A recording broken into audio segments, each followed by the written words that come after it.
हरि ओम बेटी, हरि ओम प्यारी बच्ची।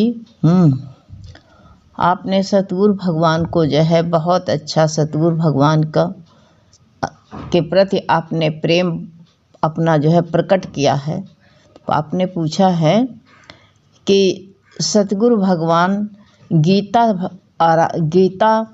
सतगुरु भगवान से और गीता अध्ययन से बढ़ कर के भी इस दुनिया में कोई चीज़ है क्या? जो लोग कहते हैं कि चर्च जाओ, मस्जिद जाओ, यहाँ जाओ, वहाँ जाओ, यहाँ प्रार्थना करो, जल पियाओ अपने पिता को, तुम्हारे पिताजी जल्दी ठीक हो जाएंगे। हैं, वो कहते हैं जल्दी ही ठीक हो जाएंगे। भगवान क्या जो है ये लोग मुझे भरम में डाल रहे हैं क्या? भगवान मुझे क्या सतगुरु और गीता अध्ययन पर पूरा भरोसा है? प्रभु मेरे पिताजी बहुत रोते हैं, भगवान उनके कर्मों को माफ़ कर दे। भगवान जो है प्रभु उनकी जो है बेटी उनके बुरे कर्मों की माफ़ी मांगती है। भगवान उन्हें मुक्त करो प्रभु, हे नाथ, उनके जो है कष्ट दूर हो, उनके बहुत जल्दी बेटा बहुत जल्दी कष्ट दूर होंगे। देखो कोई कर्म नहीं है, अगर जो है भी खाता में तो भगवान कृपा कर रहा, वो करुणा निधान है कर्म काटने के लिए इसी देह में, और वो रोते हैं, प्रायश्चित करते हैं। इससे बढ़ कर के और कोई तपस्या नहीं है। भगवान से माफ़ी मांगते हैं, रोते हैं, और जो है तुम कहते हो कि सतगुरु भगवान से और गीता अध्ययन से बढ़ कर के क्या इस दुनिया में और भी कोई चीज़ है? नहीं है। तुमने जिसका सहारा पकड़ा है, जिसकी उंगली पकड़ी है, जिसका आधार पकड़ा है, बहुत अच्छा किया है। और जो लोग कहते हैं कि मंदिर जाओ, मस्जिद जाओ, चर्च में जाओ, अब वो जितना जानते हैं, जितना दूर तक वो पहुँचे हुए हैं कि वहाँ प्रार्थना करो, जा कर के जल ला के पियाओ, यही उनको उतना ही पता है। कोई बुरा नहीं है उनमें भी। भगवान देखो बेटा, वो लोग वहीं तक पहुँचे हैं, उनको उसमें आस्था है, इसलिए जो है वो कहते हैं। लेकिन गीता अगर जल ही पियाना है तो तुम गीता पढ़ कर के जल पियाना, इससे बढ़ कर के कोई प्रार्थना नहीं है। कोई उनके लिए तुम गीता पढ़ना, बस गीता पढ़ने से सारा, पहले भी तुमको मैंने बताया था कि गीता पढ़ने से उनके सारे कष्ट दूर होंगे। हो सकता है आज उन्होंने तुम्हारे देखत में कोई पाप ना किया हो, पता नहीं किस जन्म के उनके पाप हैं और आज अटैक कर रहे हैं, लेकिन जो आज साध संगत और उनको भगवान की स्मृति हो रही है तो भगवान इसी देह से उनको मुक्त करना चाहते हैं। सारे कष्ट इसी देह से वो भोगवाना चाहते हैं, सारे कष्ट अभी खत्म करना चाहते हैं, इसलिए कि जल जाए सारा कर्म जितना है, इसलिए उनको कष्ट इतना महसूस हो रहा। बार बार पिताजी को बताओ कि पिताजी हिम्मत रखो, सारे कष्ट काट करके जाना, एक भी यहाँ छोड़ करके मत जाना। तुम एक पिता नहीं, दोस्त की तरह बात करो। कोई ना किसी का पुत्र होता, ना कोई किसी की बेटी होती है, ना कोई किसी का पिता होता है। आज तुम उनको अपना, जैसे गुरु के शिष्य होते हैं, गुरु अपने प्रेमियों से प्रेम करता है, ऐसे तुम गुरु प्रेमी समझो, और गुरु प्रेमी समझ करके उनको ये बताओ कि गुरु भगवान कहते हैं कि सारे कष्ट अब की बार काट करके जाओ। अगर एक भी तुम्हारा बीज रह गया तो ये दोबारा फिर तुमको इतने बड़ा होकर के मिलेगा। बीज अंकुरित होगा, पेड़ बनेगा, पेड़ बनने के बाद में दरखत लगेंगे, बना बहुत बड़ा दरखत होगा, और फिर उसमें फल लगेगा, फल लगने के बाद में और बीज पेड़ जमेंगे, ऐसे विशाल कर्म हो जाएंगे। इसलिए उनको हिम्मत, थोड़ी देर बैठ करके उनसे बात करो और बात करके बताओ उनको, ये कहो कि जो है एक भी कर्म पिताजी रह गया तो दोबारा ये तहे बड़ा फिर कर्म हो जाएगा, इसी तरह फिर काटने आना पड़ेगा। हम जानते बहुत ज़्यादा उनको कष्ट है, बहुत पीड़ा है, बहुत पीड़े में भगवान का नाम नहीं निकलता, लेकिन तुम वहाँ पर गीता पढ़ो, वायुमंडल वहाँ का शुद्ध करो। और सबसे बड़ा है, देखो आजकल के बच्चे जो बहुत दिन तक का, तुम्हारे पिताजी काफ़ी दिन से बीमार हैं, तुम कई बार लिख चुकी हो बेटी। और जो है सबसे बड़ा शुक्राना है कि आजकल के बच्चे होते हैं तो छोड़ देते हैं, कहाँ तक इनके पीछे घूमें। लेकिन तुम देखो कितनी बड़ी शक्तिशाली हो, कितने बड़े गुरु के वचनों पर चलने वाली हो बेटा, कि अपने पिता की, माता पिता की सेवा बहुत भाग्यशाली लोगों को मिलता है। और तुमको जो मिला है ये सोपान अमृत, उसको तुम नहीं घबराना। और पिता को कष्ट है तो पिता के आगे तुम रोना नहीं बैठ करके, पिता को यही समझाओ कि पिताजी हम जानते हैं आपको बहुत पीड़ा है, सहलाओ उनको, जल पिलाओ, जल उनके ऊपर छिड़को और छिड़क कर वहाँ पर हरि ओम कर दो, पिताजी हरि ओम करो। ये गुरु भगवान की आज्ञा मिली है कि तुम सारे कर्म काट के जाओ, गुरु का वचन मानो और दो सब जो है उनको सहलाओगे थोड़ा, और उनके ऊपर ये गीता वाला जल छिड़कोगे तो उनका मन शुद्ध होगा, उनके कलेश थोड़े कटेंगे।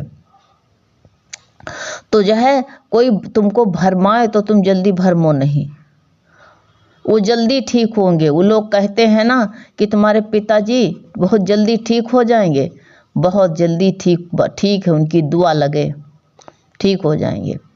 लेकिन तुम नर्वस मत हो, जैसे तुम कहते हो मुझे भ्रम में डाल रहे हैं, भ्रमित कर रहे हैं, तुम भ्रमित मत होना, तुम नहीं, अडिग रहना है। पार्वती जब तपस्या करने लगी शिव जी के लिए तो कितने ऋषि मुनि आकर उनको डिगाने के लिए आए कि शिव को बड़े अवगुण हैं इसमें, शिव की तपस्या छोड़ दो, लेकिन पार्वती नहीं डिगी और कहा कि तुम्हारे गुरु कौन है, तो कहा नारद। तो कहा ये बताओ, उसने अपना घर नहीं बसाया तो तुम्हारा घर क्या बसा पाएगा, गलत गुरु है। लेकिन कहा नहीं, हमारा गुरु भी सही है, मेरा निश्चय भी सही है, तुम भी यही कहो, भरम ना आने पाए कि मेरा निश्चय भी पक्का है और मेरा गुरु भी पक्का। जो गुरु कहता है वो बात सत्य होती, संतों की बात कभी व्यर्थ नहीं जाती है।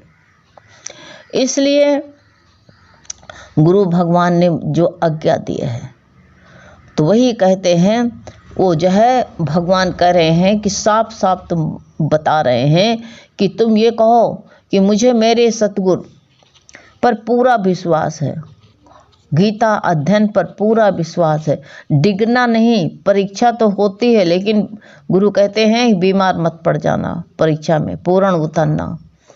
इसलिए तुम पूरा का पूरा भगवान पर भरोसा रखो, ऐसा भरोसा रखो कि जो भगवान कर रहा अच्छा कर रहा, वो कभी किसी के साथ बुरा करते ही नहीं, आज तक किया ही नहीं उसने किसी के साथ में।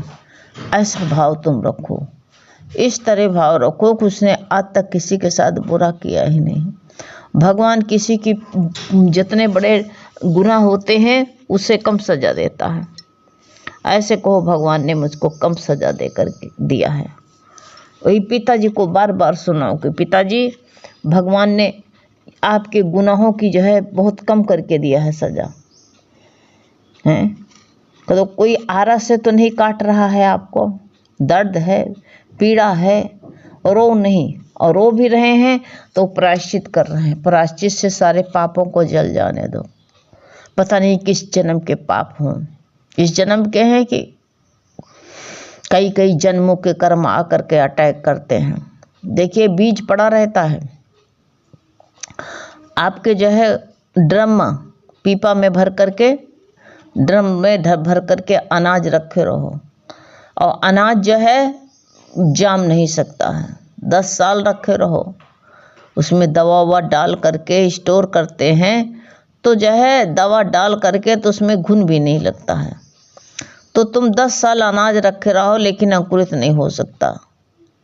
लेकिन वही अनाज जब धरती गीली होती है, नम होती है, तब वही जो तब बीज में नमी आ जाती है, हवा पानी पा करके बीज अंकुरित होता है।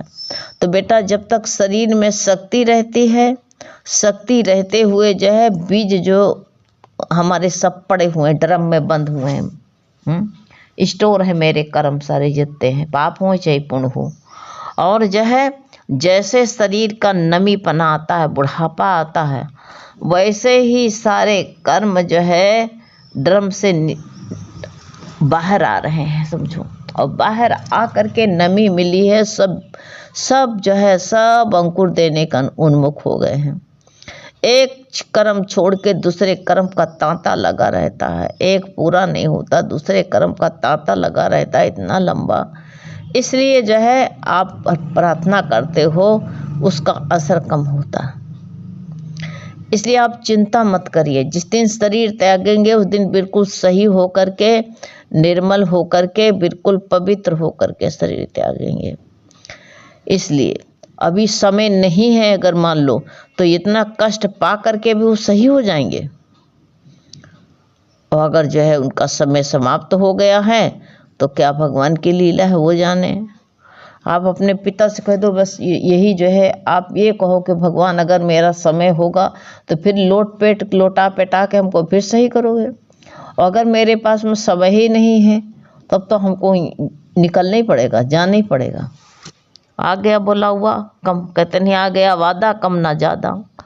तो बस इसलिए जो है और कोई न कोई बहाना बन जाता है, किसी का बीमारी का बनता है, कोई कहेगा बीपी हाई हो गया, चलते फिरते इंसान का देखो पट्ट से रह जाता है। एक हमारे प्यारी थी बहुत, हमारी उसकी बहुत ज़्यादा, बहुत आज कम से कम 40 साल से हमारी उसकी दोस्ती है। कल उसके पति का जो है बीपी हाई हुआ और चटपट ख़त्म हो गया। तो बताओ इतनी जल्दी कितनी जल्दी आ जाता है। तो बीपी हाई होने को बताया गया, लेकिन क्या बहुत लोगों को बीपी हाई होता है तो कोई नहीं, चटपट चलता है, फिर सही हो जाता, नॉर्मल हो जाता, टाइम पर दवा आ जाती, क्योंकि अभी उसका टाइम नहीं हुआ था, अभी उसका शेष बाकी थी, सांसें भी कुछ दिन हवा खाना संसार में बाकी था, इसलिए ऐसा नहीं हुआ। और जिसका अन्न जल यहाँ से उठ जाता है उसी दिन। लेकिन रोज इनको जो है नियम कर दो कि भगवान का जापे करते रहो, चाहे पानी थाली देना तो शुक्र करना, भगवान का शुक्राना करके थाली उठाना अपनी, ये सबसे बड़ी खूबी है। तो भगवान का शुक्राना करते रहो और भरम न पैदा हो। गीता अध्ययन में अगर तुमको पूरा भरोसा है तो भरोसा डगमगाने न पाए तुम्हारा। भरोसा भगवान पर कर, तुझे रोना न होगा, कभी भी नहीं, कोई चिंता भी नहीं करनी पड़ेगी। तो अब हाँ, पिताजी को आपके भाई बहुत कष्ट है, बहुत रोते हैं, लेकिन फिर समझाओ मित्र बन करके। 2 आंसू तुम्हारे भी गिरेंगे, जब पिता रोएगा तो बेटी जो है अपने आप नेचुरल रोएगी। इसलिए उनको जो है अपने पास गोद में रख करके समझाओ, सर गोद में रख कर, पिताजी ये कर्म काटने पड़ेंगे, ये जो है कर्म भूमि है, जहाँ आए हो मृत लोक में, ये कर्म भूमि है, और भूमि में जो बोया उसको काटना पड़ेगा। इस हमारा तन भी उसी प्रकृति से जुड़ा हुआ है, तो जो बोया है उसको काटना जरूर पड़ेगा। तो इसलिए जो है नर्वस मत होने दो, कह दो घबराओ नहीं, सारे कर्म काट करके जाओ। अगर काट के नहीं जाओगे तो तुम्हारे कर्म यही कर्म रह जाएंगे। रो नहीं, घबराओ नहीं, ये सब कुछ भी, दुख भी ठहरने वाला नहीं है, सुख भी ठहरने वाला नहीं है, कुछ नहीं ठहरेगा। इसलिए पिता को अच्छी शिक्षा देना, बताना, समझाना। ये बात नहीं कि बच्चा पिता को ज्ञान नहीं दे सकता, बच्चे के अंदर बहुत अगर ज्ञान अथाह भरा हुआ है तो किसी को, बूढ़ा अगर उम्र से बूढ़ा हो गया लेकिन अभी इसकी बुद्धि तो कच्ची है, अभी संसारिक भाव तो है। इसलिए आप गुरु के पास में जाते हो, सत्संग सुनती हुए हो, हाँ, इसको जीवन में तुमने अमल किया है, उतारा है, इसलिए जो अनुभव तुम्हारे अंदर है वो पिता के अंदर नहीं। वो साथ संगत में नहीं बैठे अगर, तो उतनी परिपक्वता नहीं आती है, जब परिपक्व इंसान होता है तो उसके विचार अलग हो जाते हैं। अब दर्द होगा तो हम तुम भी रोएंगे, ऐसी बात थोड़ी है। तो रोते हैं, फिर भी समझाओ कि भगवान पर भरोसा रखो। अब कभी ये भी कह देंगे कितना भरोसा करें, कितना तो हम जाप कर रहे हैं। उलझ जाता है इंसान, क्रोधित होता तो ऐसे कह देता है।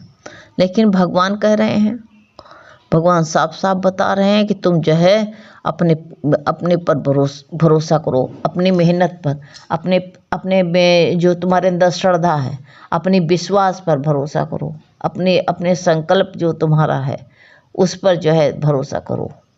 वैसे भरोसा करोगे तो फिर तुमको तुम्हारे अंदर सफलता ही सफलता है। तुम नर्वस मत हो, घबराओ नहीं, बस ना पिताजी को घबराने देखो। तो पिताजी बहुत गई थोड़ी रही, सब कर्म जो है हैं, अब जो सब तो काटे डाले हो, थोड़े रह गए हैं, इसमें रो नहीं। इनको जो कुछ भी अच्छा है, जो कुछ खा पाते खिलाना, अन्न छूट गया हो सूप पिलाना किसी का, ऐसे जो है टेस्ट बदलने वाली चीज़ डाल करके देना हो सकता बेटा हैं। कर्म तो कटेगा ही कटेगा। ये चाहिए अच्छे हुए वो भी ख़त्म हो जाएंगे, बुरे होंगे वो भी ख़त्म हो जाएंगे। इसलिए जो है भगवान तुम्हारे पिता को माफ़ करेगा। आप कह रहे हो मेरे पिता को माफ़ कर दो, कर्मों की माफ़ी दे दो। कर्मों की माफ़ी भगवान उनको देगा ही देगा, ऐसी बात नहीं है। वो प्रायश्चित कर रहे हैं तो निश्चित ही उसका फल अच्छा निकलेगा, अच्छा रिजल्ट निकलेगा। इसलिए नर्वस नहीं होना बेटी, जो भगवान तुमसे करा रहे हैं भला है। निश्चिंत हो करके रहो और भगवान का ऐसे पक्का विश्वास करते रहो और पक्की दृढ़ता से तुम गीता का पाठ करो। इससे बढ़ कर के दुनिया में कुछ नहीं है, ये सोच लो। हरि ओम।